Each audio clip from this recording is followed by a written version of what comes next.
Hey, this is Steve. A few days ago I did a video on spinnerbaits. There was a bit of interest on it, and there's actually a lot more to spinnerbaits than meets the eye.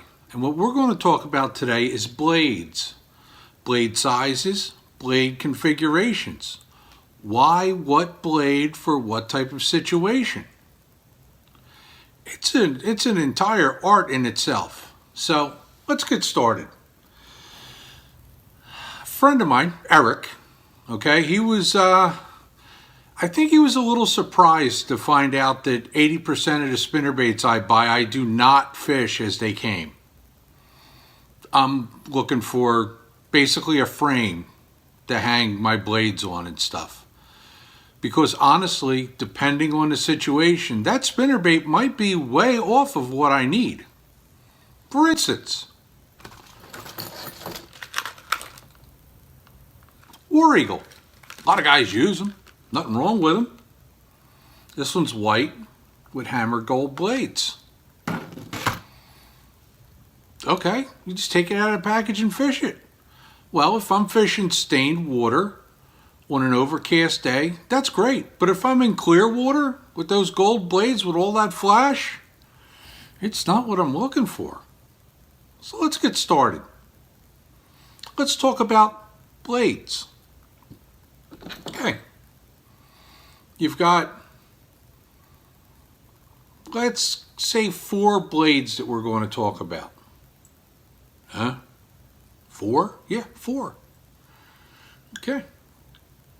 Got your Colorado.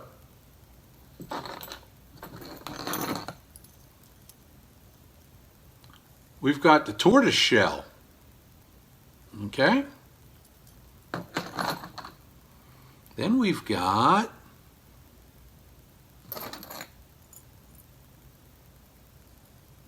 a willow. And then Indianas. It's a lot to choose from. And there's a reason, because they all work in different situations. Now, I'm going to tell you that if I had to pick out only one spinnerbait blade type to be fishing under multiple situations, it would probably be the Indiana. Okay, the Indiana is kind of an in-between blade and will work decent under a lot of circumstances. Okay. We've got our 3 blades. It's important to know how much lift and or vibration we get out of each blade. Well, the most lift, torque, and vibration will be with the Colorado. Next will be a tortoise shell. Next, in Indiana. After that, a combination of a Colorado and a willow. After that, we've got a tangle.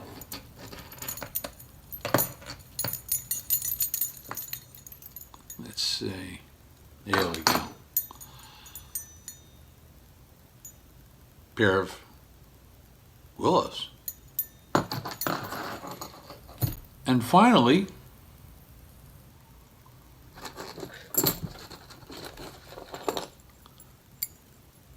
a single willow. So that's the order of lift and torque you get. So you can see that you can really make a big change. And also let me throw in if you want the ultimate in lift, instead of a single Colorado, you could fish something with a pair of Colorados. Okay. That's great, Steve. How do I sort all this crap out? Well, it goes something like this. If I'm fishing really clear water, say I'm up at Lake Champlain or I'm up at Thousand Islands smallmouth fishing, I want to fish a spinnerbait. Well, I'm going to fish either, let's see,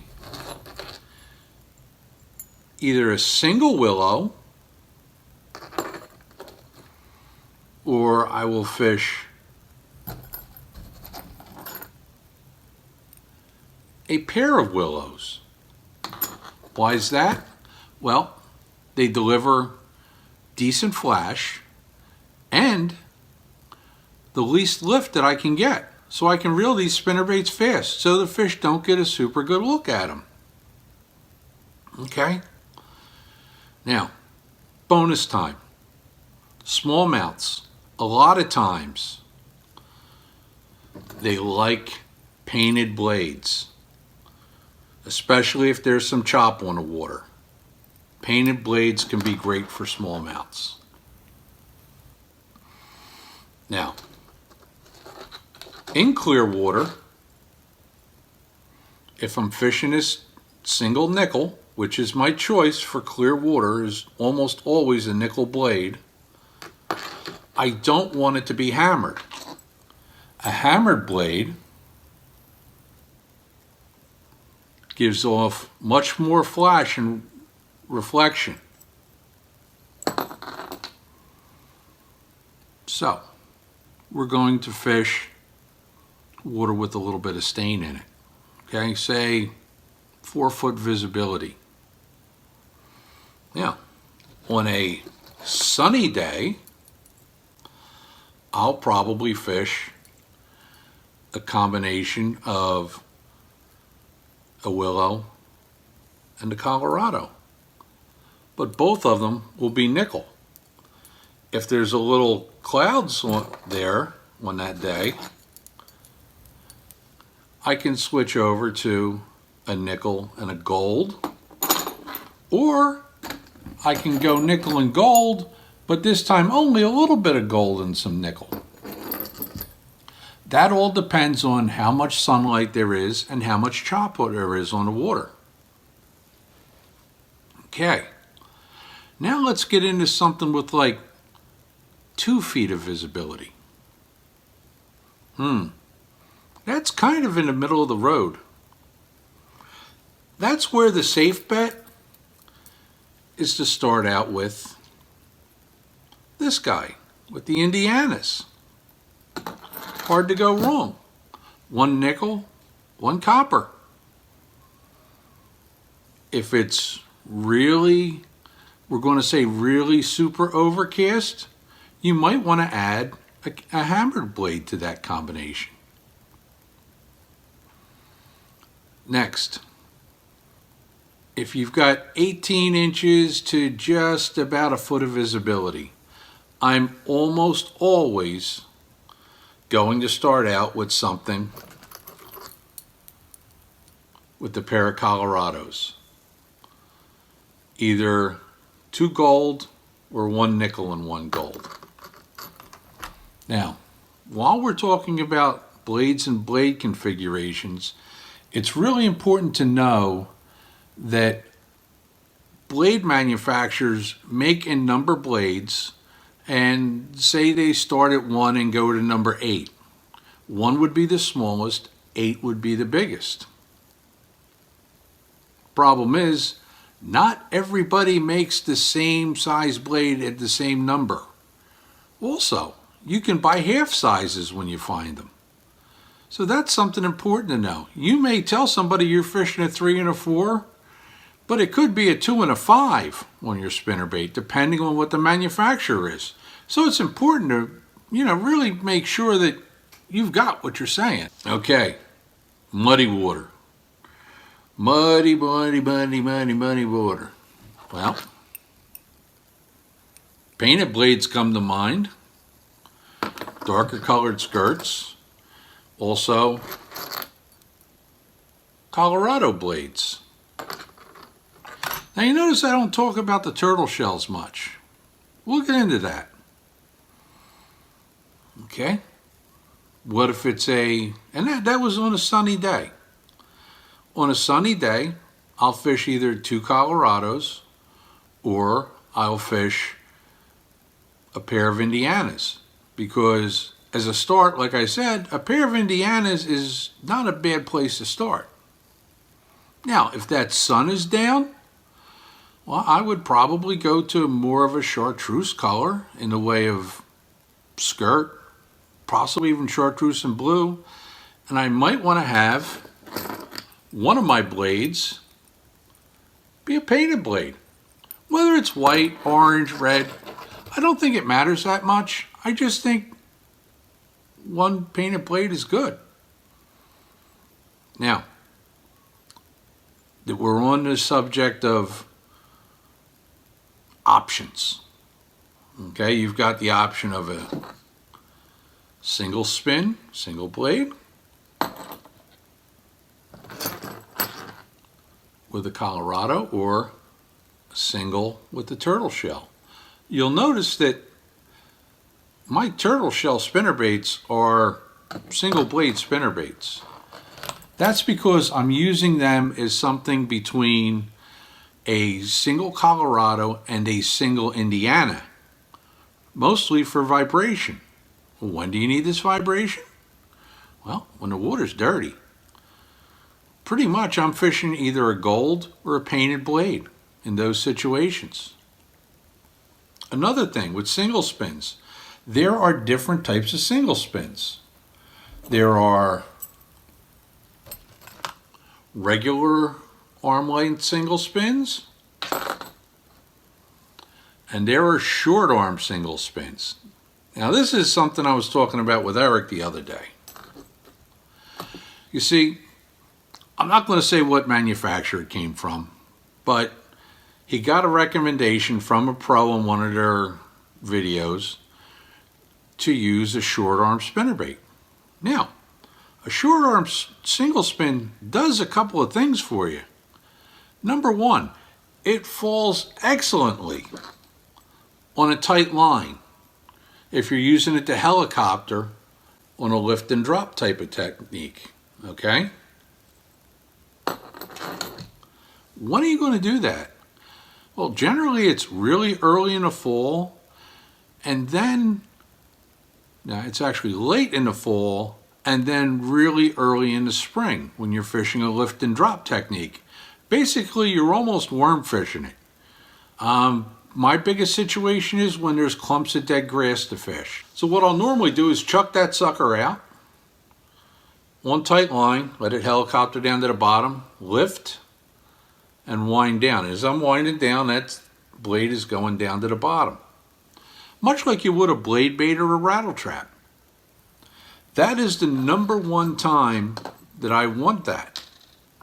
The other time that I'm going to want to use a shorter arm spinnerbait is to put a bigger blade on it, like say a number 5 or a number 6, if the water is super, super, super dirty and I'm going to slow roll it. It puts out maximum vibration, maximum flash if there is any, but you have to watch it. And you have to watch it with any blade or blade combination. You see, what happens is you can over torque a spinnerbait by putting a blade that's too big on it. And here are your two symptoms of over torquing a spinnerbait with your blades. Okay? Spinnerbait's supposed to run straight up and down. Blade straight out the back, right over top of the hook. If you go to start reeling it a little faster and the spinnerbait tilts on its side, you're over torquing it. Also, if you're reeling in your spinnerbait and it's coming in instead of like this, it's coming in like this, again, that's the blade pulling and torquing, so you're over torquing the spinnerbait. In short, you really need to throw this stuff out in the water and test it. You know, it's not bad being a tinkerer. Okay, from there we're going to talk about my favorite blade sizes and combinations. For a Colorado willow, number 3 Colorado, number 5 willow. For my Colorado and Colorados, number 3, and number 4. Now you're going to notice that the sizes that I'm picking are not huge, and there's a reason for that. A lot of times I'm fishing water that's pressured. I don't want the same vibrations everybody else has. A lot of times if you buy one from a store, it'll be a number 3 and a number 5, which, hey, is really no problem. But it's the same as everybody else is fishing. Do I not have as much lift? No, I don't have as much lift, but that's okay. I can possibly reel a hair faster or a hair slower. Now, number 5, turtle shell. Number 4, single Colorado.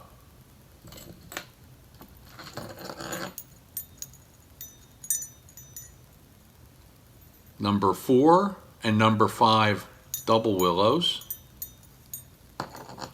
That's if I want to put out maximum flash. If I'm looking to put out a little less flash, a number 3 and a number 5 willow. If I'm fishing a single willow,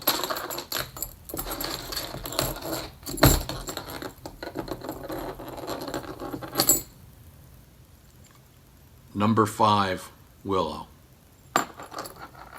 So let's sum it all up.